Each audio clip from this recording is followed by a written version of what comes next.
Hello, we are BTS.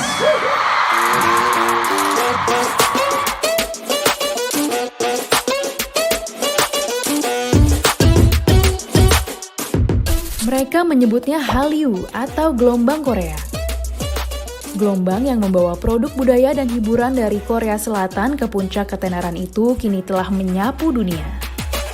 Awal 2020 ini kita juga menyaksikan, untuk pertama kalinya dalam sejarah, film berbahasa non-Inggris menang Piala Oscar kategori film terbaik. Dan film itu ialah Parasite dari Korea Selatan. Bagaimana bisa negara yang dulu seperti Indonesia, sempat dijajah Jepang, dan terkena krisis 97-98, kini menjadi pemain utama industri hiburan dunia?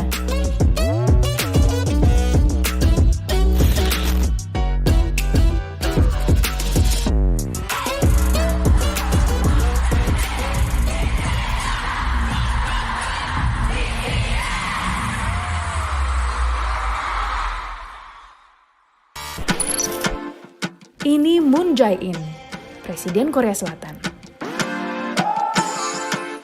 Tahun 2017, untuk kado pernikahan putri Presiden Jokowi, Kahiyang Ayu, dia menghadiahkan video pesan dari Choi Min-ho, Personal Shiny, dan album EXO.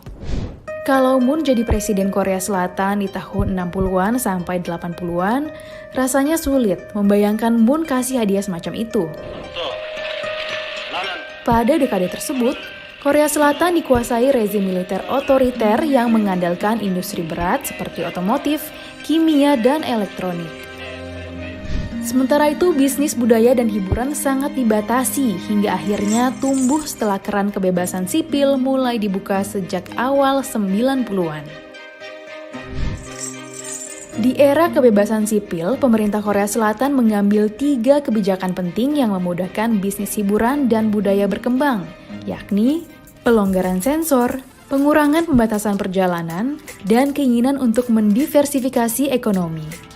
Laporan Dewan Penasehat Sains dan Teknologi Korea Selatan yang bilang pendapatan film Jurassic Park setara pemasukan ekspor 1,5 juta mobil Hyundai juga menandai peralihan fokus pemerintah ke industri budaya dan hiburan.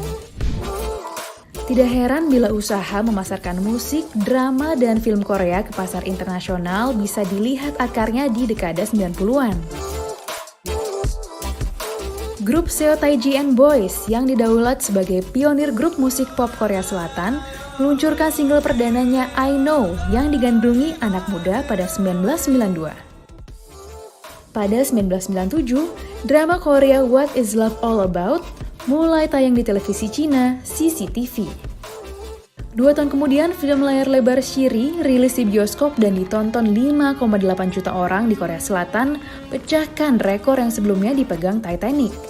3 raksasa perusahaan hiburan di Korea Selatan, SM Entertainment, JYP Entertainment, dan YG Entertainment pun didirikan pada akhir dekade 90-an. 3 perusahaan inilah yang kemudian melahirkan artis ternama seperti Girls' Generation, EXO, Big Bang, Blackpink, sampai Twice. Memasuki dekade 2000-an, industri hiburan dan budaya Korea Selatan semakin mendunia. Winter Sonata laris manis di Asia dan Timur Tengah. Bahkan di Indonesia, drama seri ini ditayangkan ulang beberapa kali. Pada 2012, Gangnam Style dari Psy jadi video pertama yang diputar lebih dari 1 miliar kali di YouTube. 6 tahun kemudian, BTS jadi artis Korea Selatan pertama yang mencapai peringkat 1 Billboard Artist 100. Dan untuk pertama kalinya, grup perempuan Korea tampil di Coachella, Blackpink. Apa sih yang membuat drama dan musik Korea begitu sukses di kancah global? Ada berbagai pendapat mengenai itu, yang bisa dirangkum menjadi 6 hal. Pertama, film dan drama Korea menawarkan sinematografi yang bagus. Kedua, faktor dukungan pemerintah Korea Selatan. Ketiga, media sosial. Sebagai contoh, BTS jadi grup musik yang engagementnya paling tinggi di Twitter 3 tahun lalu. Keempat, faktor harmoni musik dalam K-pop yang punya daya tarik lewat paduan koreografi dan lagu yang catchy. Artis K-pop juga telah melalui latihan keras bertahun-tahun sebelum akhirnya menjadi bintang.